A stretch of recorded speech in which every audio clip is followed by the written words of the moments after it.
Sabi po dito, mga asawang lalaki, patuloy na mahalin ang inyong asawang babae kung paano niya naibig ng Kristo ang kongregasyon at ibinigay ang sarili niya para dito. Yan lang. Binasa mo dyan. Patuloy na mahalin ang iyong asawang babae at ibigay tayo. Ito namang magbasa Judith. Efeso 5:20-22. Sabi po dito, magpasakop kayo sa isa't isa dahil sa takot kay Kristo. Magpasakop ang asawang babae sa kanyang asawang lalaki kung paano nagpapasakop siya sa Panginoon. Dahil ang asawang lalaki ang ulo ng kanyang asawang babae, kung paano ang Kristo ang ulo ng kongregasyon na katawan niya at siya ang tagapagligtas nito. Sa 24. Ang totoo kung paano ang kongregasyon ay nagpapasakop sa Kristo, ang asawang babae rin ay dapat magpasakop sa kanyang asawang lalaki sa lahat ng bagay. Minsan nabasa mo yung tungkol sa pagkaulit at shift, no? Kailangan kasi ng pagkaulit, Judith, eh. Isipin mo na lang kapag nagmamanayaw ng sasakyan at dalawa ang may... Ang pag-ibig ay hindi ito nagyayabang, hindi nagmamalaki. Hindi gumagawi ang hindi decente, hindi inuuna ang sariling kapakanan, hindi nagagalit, hindi ito magpipigil ng isang hindi ito natutuwa sa kasama, kundi nagsasaya sa katotohanan. Pinagpapasensya nito ang lahat ng bagay, pinaniniwalaan ang lahat ng bagay, inaasahan ang lahat ng bagay, at pinitiis ang lahat ng bagay. At ang pag-ibig ay hindi kailanman nabibigo. Naway pag-isayin kayo ng pag-ibig.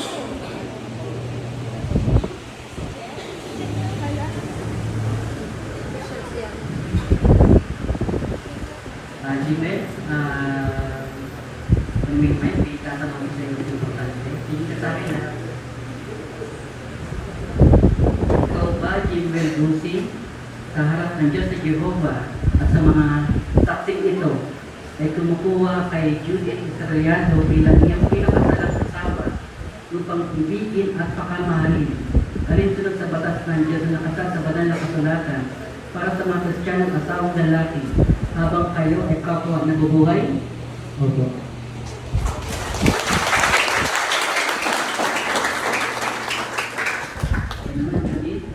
Ikaw ba, Judith Israeliano, sa harap ng Diyos na Jehovah at sa mga saksik nito ay kumukuha kay Gilwell Gusi bilang iyong pinakasalang asawa upang ibigin at pakamahalin at matinding igana alinsunod sa batas ng Diyos na nakasal sa banal na kasulatan para sa mga Kristiyanong asawang babae habang kayo ay kapwa nabubuhay? Opo.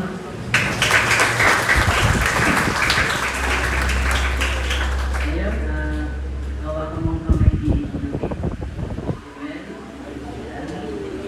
Tumingin ka sa kanya, sa akin.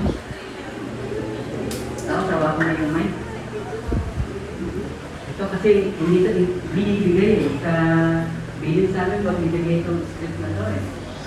Kaya, di ba pakinggan mo lang ako at sabihin mo. Ako si Jimwell Kapatihan Lucy, ay kumukuha sa iyo ay kumuha sa iyo, Judith Ortega Saragado, upang maging aking pinakasalang asawa, upang ang pinakasalang asawa, upang ibigin at pakamahalin upang ibigin at pakamahalin, alinsunod sa batas ng Diyos alinsunod sa batas ng Diyos, na nakasaad sa banal ng kasulatan na nakasaad sa banal na kasulatan, para sa mga Kristiyanong asawang lalaki para sa mga Kristiyanong asawang lalaki, habang tayo ay kapwa magkasamang nabubuhay habang kapwa tayo magkasamang nabubuhay sa lupa sa lupa, ayon sa kaayusan ng Diyos ayon sa kaayusan ng Diyos, sa pag-aasawa. sa pag-aasawa. Yan, Judith, ito naman. Meron bang...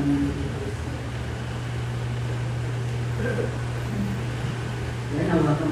Hawakan mo na yun. Yan. Tingin sa kanya. Tingin sa mata. Ako Ako si Judith Ortega Israeliano, ay kumukuha sa iyo ay kumukuha sa iyo.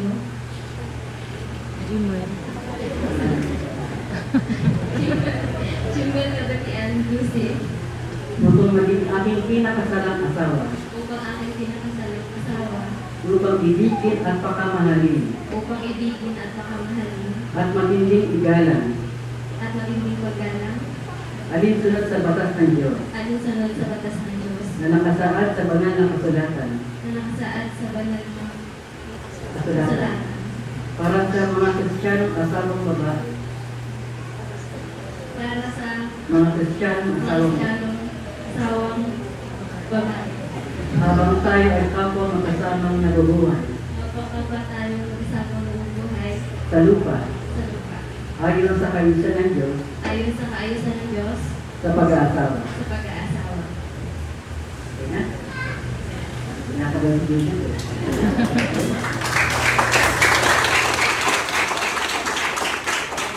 Yan, may isip pa kayo.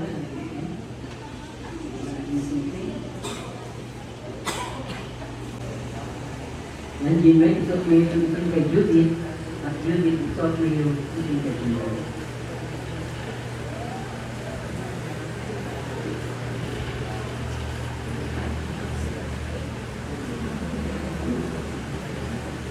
Ang mga singsing na ito ay panlabas na kitang panda na nagpapayawati sa pag-iisang bibig ni Jimwell at Judith.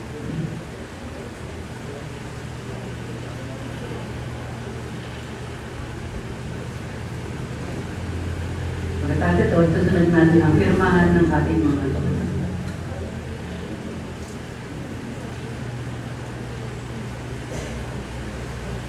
Ayan. Pirmahan tayo ng document.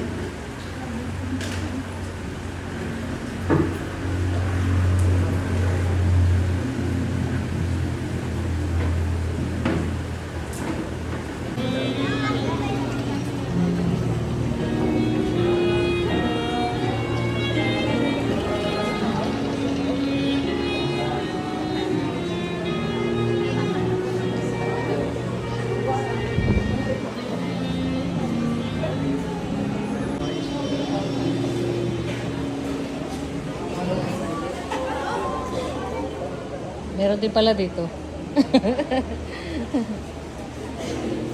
Ito naman tayo sa kabilang side.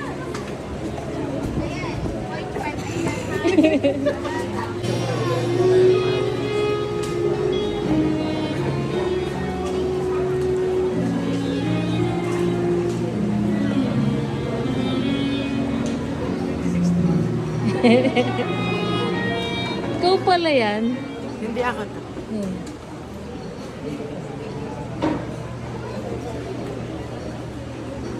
Ng Pilipinas ay nagpapahayag na sila ay mag-asawa na.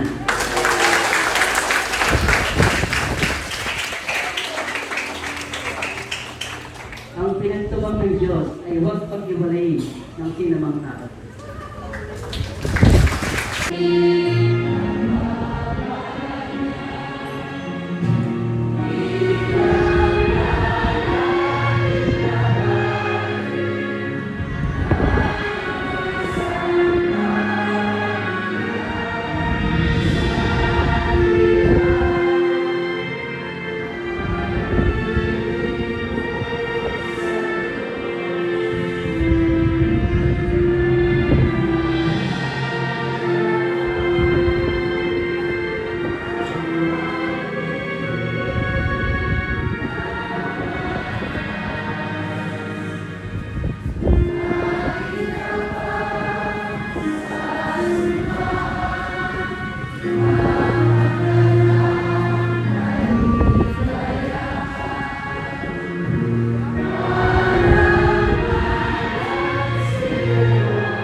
Kala ko yan.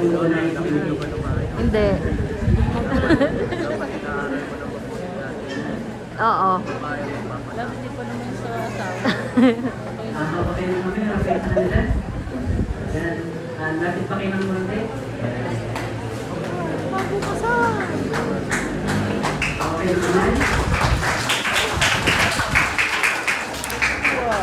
Isang kagalakan na ipakilala sa inyo sa kasalang ito sina brother at sister Jimben at Judith Gusi.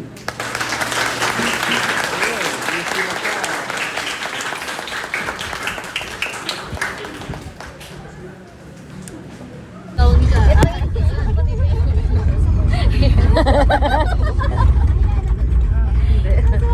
Hindi kita. Nakapila kami. Oo, naampun eh. For the food. Para masanay. At ayan, may baby. Yan, kasama na. Ayan na nga. Video. Ganda ka nila, baby. Yan ang ano. Table 13 and 14.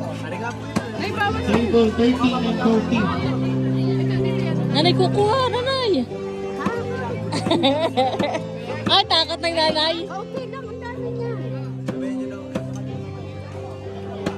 Dari ang aking Table bantay. 13 and 14. Pakasento, tayo muna tayo.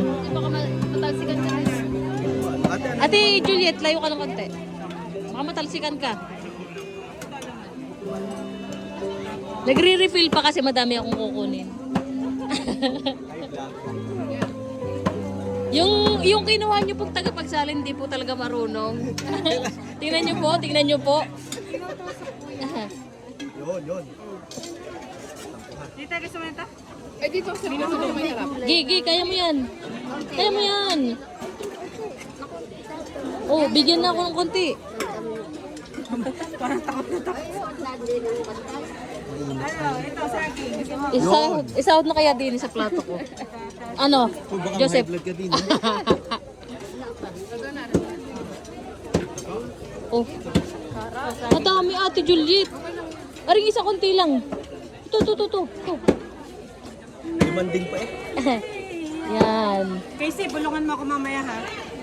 Talagang ano, hindi ko na talaga alam ang ano. Yung ano lang. Gulay. Ano? Bawal? Opo. Oh, konti lang. Tama na. Pengi. Parang puro ulam na to. Hoy, ang dami. Isa lang. Isa lang. Yan. Thank you so much, guys. Boknoy. Ayoko mo kayo, Casey. Ayaw mo yan. Ganyan ulam na hindi. Papa mo eh.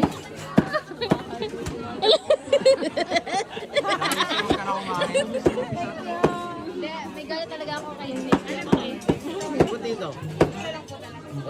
Isa lang. Nana, isa lang. Ay, Isa pa. Tama na. ito, military. Ayoko yan. Papa, ikaw lang ang hindi kumain sa mga yan. Kumain na sila. Oo. Nanay.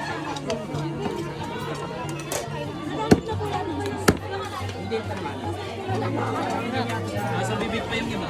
Ay.